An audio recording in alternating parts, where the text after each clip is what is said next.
চলুন ফিরে যাই আমাদের আজকের অতিথি গীতিকবি ও উপস্থাপক অধরা জাহানের কাছে। আবারও ফিরে এলাম আপু আপনার কাছে। শুরুতে যেটা বলছিলাম যে গান লিখছেন, যদিও গান গাইছেন না, তাহলে আড্ডাটা গান দিয়ে শুরু করতাম। তবে কবিতা পড়েন জানি। হ্যাঁ, চেষ্টা করি মাঝে মধ্যে নিজের লেখা কবিতাগুলো পড়বার জন্য। কবিতা তো শুনবই, তবে এই মুহূর্তে গল্প দিয়ে আড্ডাটা শুরু করি, কি বলেন? গান, কবিতা, লেখালেখি, সেই সাথে উপস্থাপনা আর ব্যক্তিগত জীবনের কত ব্যস্ততা তো থাকেই। সবকিছু মিলিয়ে দিনের সময়টাকে কিভাবে সামলান? এখন আমি একটা কন্যার মা, আমার একটি কন্যা রয়েছে। Thank you. ওর 20 মাস বয়স চলে। আসলে আজ থেকে 2 বছর আগেরও যে সকালটা শুরুর যে রুটিনটা ছিল এখন একদম পাল্টে গেছে, কারণ এখন জীবনে একজন নতুন মানুষ এসেছে, তাকে ঘিরে একটা অন্যরকম ব্যাপার থাকে, একদম সূর্য ওঠা থেকে সূর্য ডোবা পর্যন্ত। তো এখন আমার ব্যস্ততার মূল জায়গাটা আমার মেয়েকে ঘিরে, ওর সাথে কাটাবার পরে যে সময়টা থাকে সেই সময়টা আমি বিভিন্ন কাজে বন্টন করে দিই। ফার্স্ট প্রায়োরিটি আমার কন্যা, তারপর আমার সমস্ত কিছু পরিবার, তারপরে সেইখানটায় শিল্প সত্তার বিকাশ, সবকিছু মিলিয়ে আসলে যে চলার একটা নতুন জীবন, যেহেতু মাও হয়েছেন, সবকিছু মিলিয়ে আপনার কেমন লাগে? কোনো বিশেষ পরিবর্তন, মানে মাতৃত্ব ছাড়া মেয়েকে ঘিরে তো একটা ব্যস্ততা থাকেই, কিন্তু শিল্প জীবনে এর প্রভাব কি নতুন কিছু এনেছে কিনা?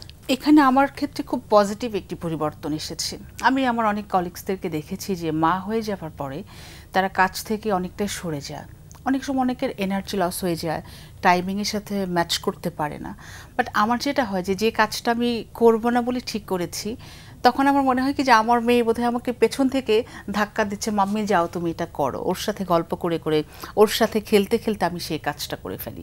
মানে ও আসবার পরে আমার কাজের গতিবেগ আগের থেকে আরও আমি বলবো যে কয়েক গুণ বেড়েছে। মানে আমার বাসায় এখন এটা একটা পাওয়ার হাউস, সব কিছুতে আমি এনার্জি আগের থেকে আরও দ্বিগুণ পাই এখন।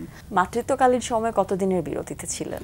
সব কিছু মিলিয়ে হিসেব করলে এখন প্রায় 3 বছর। 3 বছর পর আমি আবারও কাজে ফিরছি একটু একটু করে। সম্প্রতি আপনার বেশ কয়েকটা গানের কাজ চলছে আমি যতটুকু জানি, আমি বিস্তারিত জানি না, বিস্তারিত জানার জন্যই আপনার সাথে আড্ডা দেওয়া। একটু যদি বলতেন যে গানের কাজ কত দূর হয়েছে?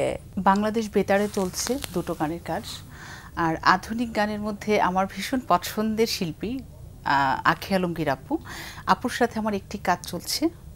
আর এর মধ্যে আমার আরেকজন পছন্দের শিল্পী কোনালাপুর কণ্ঠে সম্প্রতি সুপ্রিয়া চয়নিকা চৌধুরী দিদি, নাট্যকার ডিরেক্টর, দিদির নাটকে আমার একটি গান গেল প্রথমবারের মতো। কোনালাপু গানটি অলরেডি গেয়েও ফেলেছে। এই গানটি একটি 1 ঘন্টা নাটকে প্রচারিত হবে। টোটাল এখন আমার প্রায় 4টা কাজ কমপ্লিটের দিকে এবং রানিং, সব কিছু মিলিয়ে। আর বছরের এই সময়টাতে আমি বেসিকলি বিজি থাকি মার্চ মাসের জন্য। নারী দিবসকে ঘিরে আমার একটা বেশ বড় প্রজেক্টের কাজ হয় প্রতি বছরেই। তো আমার নভেম্বর থেকে আমার নারী দিবসকে ঘিরে আমার একটা ব্যস্ততা শুরু হয়। আর বইমেলা তো ফেব্রুয়ারি মাসে প্রতি বছরই হয়। তো এবছর বইমেলাটা নিয়ে আমাদের একটু ব্যস্ততা কম, এই জন্য বলবো যে আমরা এখনো কনফার্ম না যে বইমেলাটা আদতে হচ্ছে কিনা প্রপার টাইমে। তো সেই জন্য ধরেই নিয়েছি যে বইমেলাটা হয়তো একটু লেন্দি প্রসেসিং একটু পেছাবে। তো বইমেলা যদি ওই দিক থেকে 3-4 মাস পিছিয়ে যায়, আমি লেখার জন্য সময়টা আরেকটু পাচ্ছি। তারপরেও বইমেলার জন্য প্রস্তুতি একটা আছে, নারী দিবসকে ঘিরেও কাজ চলছে, আর পাশাপাশি আমার গান যা হওয়ার সেগুলো হচ্ছে। আপনি গানের পেছনে কাজ করছেন, লিখছেন, অন্য কারোর লিপে গানটা যাচ্ছে, অন্য কারোর কণ্ঠে গানটা যাচ্ছে। আপনি তো কবিতা পড়েন, সেখানেও কণ্ঠের কাজ আছে, সুন্দর লিখছেনও। কেন গান গাইবার প্রয়াস আপনি কখনো নেননি? আমার কিন্তু প্রথম ইচ্ছে ছিল আমি সঙ্গীত শিল্পী হব। আমাদের বাংলাদেশে প্রথম রিয়েলিটি শো তোমাকে খুঁজছে এইটা যখন হয়, তখন আমি অনেক ছোট, স্কুল গোয়িং তখন আমি। তো এটা যখন পরপর ধারাবাহিকভাবে 2-3টা বছর পার হয়ে গেল, তখনও আমি স্কুলেই পড়ি। তো তখন আমি খুব জেদ করে আমার মাকে ধরে আমি ঢাকায় এসেছিলাম অডিশন দেওয়ার জন্য, এবং তখন আমি একটা ওয়েটিং কার্ড পেয়েছিলাম। খুব ভালো গাইতে পারতাম না, ইনফ্যাক্ট আমার তো গানের কোনো হাতেখড়ি ছিল না, শুনে শুনে ভালো লাগা। তারপরে আমি গানটাকে শেখার চেষ্টা করেছিলাম, খুব ভালো ভালো ওস্তাদের সাথেই আমার সৌভাগ্য হয়েছে বসবার জন্য। কিন্তু যে জন্য হয়নি সেটি হলো যে আমি গানের তালটাকে ধরে রাখতে পারি না, আমার ভীষণই তাল কাটা। এটা যখন আমার ওস্তাদ যারা ছিলেন তারা যখন বললেন, এবং আমি নিজেও যখন বুঝলাম যে আমি মিউজিকের সাথে নিজেকে নিতে পারি না, তাল কেটে যায় বারবার করে, তো তখন আমি এটা আস্তে করে ছেড়ে দিয়ে আমি নিজেই ভাবলাম আজ থেকে আরও ধরেন 1 যুগ আগে তো তখন যখন মনে হলো যে গানটা আমি এত পছন্দ করছি, গানকে ঘিরে কিন্তু আমার আসলে এই জায়গাটাতে অভিষেক আমার। আর নতুন কুড়িতে ছিলাম 2004 সালে শিশু শিল্পী হিসেবে আবৃত্তিতে। তো সেটার পর একটা লম্বা ব্রেক ছিল আমার।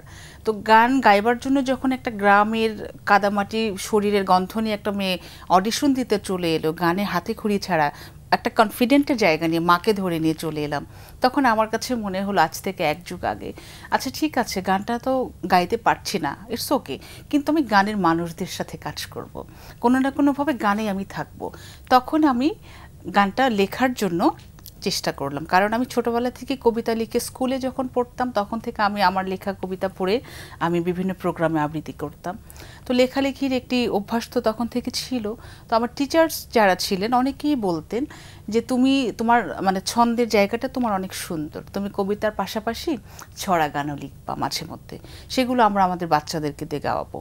তো ছোটবেলায় তখন একটি গান আমি লিখেছিলাম, বাট সেটা ছড়া গান ছিল না, বড়দেরই গান ছিল, খুব ম্যাচিওর একটা গান ছিল। তো সেই গানটার মধ্য দিয়ে আমার আসলে গীতিকার হিসেবে অভিষেক হয় আজ থেকে অনেক বছর আগে, মানে আমি তখন যথেষ্ট পরিমাণ ছোট। এবং সেই গানটি সঙ্গীতার ব্যানার থেকে রিলিজ হয়, বাংলাদেশের খুব বিখ্যাত একটি কোম্পানি সঙ্গীতা। তো সঙ্গীতা থেকে গানটি যখন আজ থেকে প্রায় 15 বছর আগে রিলিজ হয়, তখন আমার কাছে মনে হয়েছে ওকে ফাইন, গান গাইতে পারছি না, আমার কোনো সমস্যা নেই, আমি লিখবো, আমার পছন্দের শিল্পীরা আমার গান গাইবে। এই তখন থেকে সেই জায়গা থেকে আসলে গানের প্রতি আমার দুর্বলতা বলেন, ভালো লাগা, ভালোবাসা সব কিছুই। এই যে গল্প মানুষের জীবনে রয়ে যায়, কত কথা না বলা থেকে যায়, জি, সেই কথাগুলো যখন বলতে পারি তখন বোধহয় কিছুটা হলেও নির্ভর লাগে, ভালো লাগে। আচ্ছা, আপনার সামনে একটি বই দেখতে পাচ্ছি, এই বইটি নিয়ে একটু জানতে চাই। এটি আমার চতুর্থ কাব্যগ্রন্থ, বইটির নাম এবার তবে থাক। আমার টোটাল এখন 7ম বইয়ের কাজ চলছে, 6টা বই আমি কমপ্লিট করেছি। তো এটা আমার কবিতার বই ছিল, এবং এই বইটা আমি যখন লিখি তখন আমার কন্যা আমার পেটে, আমার মেয়েকে পেটে নিয়ে এই বই, এবং একটি উপন্যাস ছিল মুহূর্তরা জানে। বইটি কি তাকে উৎসর্গ করা? এটা তাকে না, আমার উপন্যাসটা আমার মেয়েকে উৎসর্গ করে করা, দুটো বই এসেছিল ওই বছর, এটা আমার মাকে উৎসর্গ করে করা। সামনে বইমেলায় কোন বইটি আসছে? আর সামনের বইমেলাতেও কাব্যগ্রন্থ আরেকটি আসছে, বইটির নাম রাত্রি যখন আসে। আপাতত একটি বই করবার চেষ্টা করছি এবছর, যদি সময়ের সাথে মিলে যায় তাহলে ছোট গল্প কিছু রেডি আছে আমার, যদি ব্যাটেবল অ্যাডজাস্ট হয় তাহলে দুটো বই আসবে, না হলে একটি কবিতার বই আসবে। অপেক্ষায় থাকলাম। আমাদের বইমেলা নিয়ে এবার বেশ কিছু জটিলতা আছে, আমরা জানি না আদৌ বইমেলাটা কোন মাসে হতে যাচ্ছে। সেই বইমেলা এবং সেই সাথে আপনার নতুন বই, সবকিছুর জন্যই অনেক অনেক শুভকামনা থাকবে। Thank you. কবিতার কথা হচ্ছিল, ছোটবেলায় নতুন কুড়িতে এসেছিলেন, আমরা কবিতাটা শুনবো, এটা আয়োজন করে শোনার প্ল্যান আছে আমাদের একেবারে শেষে, কিন্তু এই মুহূর্তে এত কণ্ঠের কথা যেহেতু শুনেছি, 2 লাইন যে কোনো কবিতা যদি শোনাতেন। আমি এখন তাহলে আমার পছন্দের 4 লাইনের ছোট্ট একটি কবিতা আছে, সেটি একটু পড়ে শোনাচ্ছি। জোড়া নদী। হঠাৎ বুক ভিজে গেলে জোড়া নদী সূর্যে শুকাই, ধুলি মাখা পথে ধুলি হয়েও পড়ে থাকো তুমি, বলো না তোমায় কোথায় লুকাই। এটা খুবই ছোট একটি কবিতা, একেবারে ছোট 4 লাইনের। জীবনে কাকে লুকিয়ে রেখেছেন? আছে একজন। ও আচ্ছা, আমি ভাবছি গানটা তো লুকিয়ে রেখেছেনই, হ্যাঁ, মানুষকেও লুকিয়ে রেখেছেন। প্রত্যেকটা মানুষের জীবনে একটা লুকোনো পৃথিবী থাকে, যে পৃথিবীটা আপনি চাইলেও সবাইকে দেখাতে পারবেন না, চাইলেও সেটা আপনি সামনে আনতে পারবেন না, কিন্তু একান্ত নিজের ব্যক্তিগত একটি দেয়াল থাকে, যে দেয়ালটাতে আপনি অনেক কিছু তাকে ঘিরে লিখবেন, তাকে ঘিরে বলবেন, তাকে ঘিরে ভাববেন, সেটা শুধুমাত্র আপনি, অন্য কারো অ্যাক্সেস সেখানে নেই। আই থিঙ্ক আপনারও আছে, সবারই জীবনে এরকম ব্যক্তিগত একটি পৃথিবী থাকে, এবং সেটা খুব ভালো লাগার, স্নিগ্ধ, শুভ্র, সেখানে অন্য কিছু থাকে না। এই যে গীতি কবিতা, এই যে আপনার কবিতার কণ্ঠস্বর, এই যে আপনার উপস্থাপক হিসেবে উপস্থিতি, সবকিছুকে নিয়ে নিজেকে কোথায় দেখতে চান? একটা সময় আমার মনে হতো যে আমি খুব একটা বড় ফ্রেমে অ্যাজ এ প্রেজেন্টার নিজেকে আমি দেখতে চাইতাম প্রতিনিয়ত। তখন আমার সৌভাগ্য হয়েছে, আমি বলতে ভালো লাগছে আজকে, যে আমার যখন ক্যারিয়ারে শুরু হয় উপস্থাপনার, সেই সময় থেকে আমি শ্রদ্ধেয় মান্না দে থেকে শুরু করে বাংলাদেশের আব্দুল জব্বার চাচা, শাহনাজ রহমতুল্লাহ, ওনাদের মতো নক্ষত্র মহিরুহ শিল্পী যারা, ওনাদের মতো শিল্পীদেরকে নিয়ে আমি কাজ করেছি। আমার সৌভাগ্য হয়েছে মানে সরাসরি বসে কথা বলবার, কখনো স্টেজে। তো ওনাদের সাথে কাজ করতে করতে আমার একটা সময় গিয়ে মনে হয়েছে যে এই মানুষগুলোর অধ্যায়টা যখন ফুরিয়ে যাবে, তো অপি আপা, বিপাশা আপা, নূর ভাই, আমার খুব স্বপ্ন ছিল যে ওনারা যখন এত এই বয়সে এসে উপস্থাপনা করছে, আমি নিজেকে এই জায়গাটিতে দেখতে চাই যে আমি একদম শেষ সময় পর্যন্ত আমি মানুষকে নিয়ে কথা বলবো। কিন্তু একটা টাইমের পরে গিয়ে দেখা গেল যে অ্যাজ এ প্রেজেন্টার আমি যেইভাবে করে চাচ্ছি বা আমি যে ধরনের কাজ করতে পছন্দ করি, ব্যাটে বলে অ্যাডজাস্ট হয় না সেই কাজগুলোর। তখন আমি অনেকটা নিচ থেকেই সেখান থেকে আমি নিজেকে সরিয়ে নিয়েছি। তারপর যখন বইয়ের সাথে আমার একটা সখ্যতা তৈরি হলো, তো এখন যখন আমি বইমেলাতে যাই তখন আমি দেখি যে আমাকে ঘিরে একটা হিউজ একটা ফ্যান ফলোয়ার আছে, আমার বয়সী বা আমার থেকে একটু সিনিয়র যারা, তারা সব সময় চায় যেন আমি লেখাটার মাঝেই থাকি। তো আমার কাছে মনে হয় যে মানুষ যে জায়গাটাতে আমাকে অ্যাকসেপ্ট করবে ওটাই হচ্ছে আমার জায়গা। আমি কি চাচ্ছি তার চেয়ে বড় কথা আমাকে আমার সামনের মানুষ তারা কোথায় দেখতে চাচ্ছে। তো এখন যদি আমাকে এক বাক্যে বলতে বলেন, তো অ্যাজ এ রাইটার আমি চাই এখানটাতে থাকতে। আমি আসলে লেখালেখির জায়গাটাতে কন্টিনিউ করতে চাই এবং শেষ দিন পর্যন্ত আমি লিখে যেতে চাই। অনেক অনেক শুভকামনা রইল। লেখালেখির সাথে থাকুন, কণ্ঠের যত্ন নিতে থাকুন, কণ্ঠটাকেও বাঁচিয়ে রাখুন। যা লিখবেন তা পড়ার সৌভাগ্য আপনার হোক ইনশাআল্লাহ। এবং সেই সাথে কন্যার যত্ন, কন্যার কণ্ঠ, কন্যার কলম, সেসবের যত্ন আপনি সমান্তরে নিতে থাকুন। আমরা অনুষ্ঠানের একদমই শেষ পর্যায়ে চলে এসেছি। আপনার কণ্ঠে একটা কবিতা শুনতে শুনতে বিদায় নেব, তার আগে দর্শকদের কাছ থেকে বিদায় নিয়ে আসি। প্রিয় দর্শক, এতক্ষণ কথা হচ্ছিল অতিথির সঙ্গে, এবার সময় হলো বিদায় নেবার। আমাদের অনুষ্ঠান সম্পর্কে আপনার যে কোনো মতামত ও পরামর্শ জানাতে লিখুন এই ঠিকানায়। প্রযোজক দিন প্রতিদিন, Bangla vision, Noor tower, ১১০ Bir Uttom CR Dutta road, Dhaka ১২০৫, phone ৯৬৩২০৩০ থেকে ৪। আমাদের ইমেল অ্যাড্রেস dinprotidin@banglavision.tv। গ্রিক দার্শনিক সক্রেটিসের একটি উক্তি বলে বিদায় নেব আজ। তিনি বলেছেন, সৎ মানুষ সবসময় শিশুর মতো। প্রিয় দর্শক, সবাই ভালো থাকুন, সুস্থ সুন্দর থাকুন। আচ্ছা, 8টা দিন সবার জন্য শুভ ও কল্যাণময় হোক। এবারে কবিতা। বাংলা ভিশনকে অনেক অনেক ধন্যবাদ। বাংলা ভিশন আমার পরিবারেরই মতো, বছরে অন্তত একবার দুবার আমার তো এখানে আসাই হয় আমার বই নিয়ে, আমার গানের কাজ নিয়ে। তো অনেক অনেক ধন্যবাদ বাংলা ভিশনকে আমার সাথে থাকবার জন্য, এবং আমিও চাই আপনাদের সাথে সবসময় থাকার জন্য। কোন কবিতাটি শুনছি? এবারে আমি আমার খুব পছন্দের একটি কবিতা পড়ছি। ইনফ্যাক্ট সবই পছন্দ, নিজের লেখা, যা কিছু লিখি ভালো লাগা থেকে লেখা। কবিতাটির নাম হচ্ছে যাচ্ছ তো যাও না। চলেই যাবে, যাও তবে, করজোরে মিনতি। যাবার আগে কোনো ক্ষুদ্র উপদেশ দিও না। এই যেমন ধরো, রাত জেগো না, দেরি করে ঘুম থেকে উঠো না।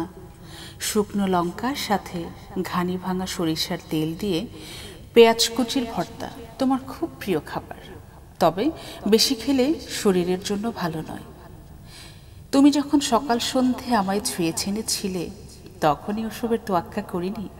তুমি চলে গেলে কি হবে তা বুঝে নিও। যাচ্ছ তো যাও না, আবারও মিনতি করছি। যাবার বেলায় আর কোনো প্রশ্ন করো না আমায়। লক্ষ মিনিট, কোটি সেকেন্ড আর হাজারো দিন তোমার ডিটেকটিভ চোখ দেখেই নিজ থেকে উত্তর দিয়েছি অগণিত প্রশ্নের।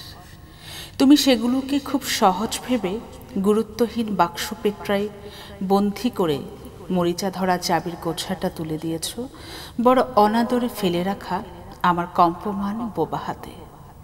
আর আমি নীরব নীরবতায় বিরামহীন বর্ষার স্যাঁতস্যাঁতে সন্ধেবেলায় বাক্স পেট্রায় তালা খুলে সেই সব ঘুণ পোকায় কাটা উত্তরগুলো পাঠ্য বইয়ের পড়ার মতন করে মুখস্থ করেছি। এসব দেখার তখন পর্যাপ্ত সময় ছিল না তোমার। আবারও মিনতি করছি তোমায়, যাচ্ছ যাও না। আবারও সেই মানেহীন প্রশ্নগুলো করো না আমায়। এই শহরে কে আছে আমার, কে ছিল, কে সব কাজ রেখেও আমার মুখে খাবার তুলে দিতে সময়ের আগেই ঘরে ফিরে আসবে। কে আমার জীবনের ভীষণ উত্তপ্ত খরায় ঝাপটে ধরে মায়ের মমতায় আগলে রাখবে তার বুক পকেটে। এসব আমি বহু আগেই ভুলে গেছি। পরিচিত আদরের মাঝে অপরিচিত অনাদরের মিছিলে। যাচ্ছ তো যাও না, শুধু একটি অনুরোধ, যাবার বেলায় ভুল করেও যেন পিছু ফিরে তাকিও না আমার চোখে।